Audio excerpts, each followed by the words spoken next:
সাংবাদিক ভাইয়েরা আমাদেরকে প্রশ্ন করেন, এই অন্তর্বর্তীকালীন সরকার কতদিন থাকবে? সবাইকে খুব প্রশ্ন করছেন, দেখছি মজাও নিচ্ছেন। তো আমার সাথে আপনার মজা নিয়ে শখ হয়েছে, আমিও আসছি। আপনিও প্রশ্ন করেন, আমিও উত্তর দেব।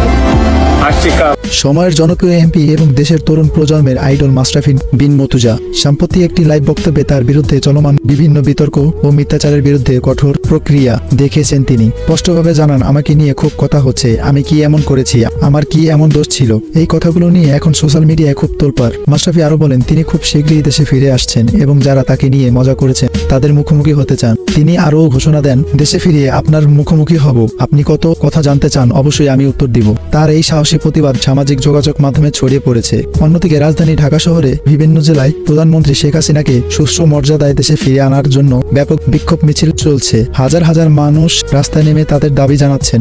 এই বিক্ষোভের পেছনে কারণ এবং বর্তমান পরিস্থিতি বিশুদ্ধ বিশ্লেষণ করা হবে। মাশরাফি এই বক্তব্য ও চলমান বিক্ষোভ দেশের রাজনৈতিক পরিস্থিতিতে নতুন মোড় দিয়েছে। তরুণ জন্মের মধ্যে এই ঘটনার প্রক্রিয়া সামনের দিনগুলোতে কি হতে পারে তা নিয়ে আলোচনা করা হবে।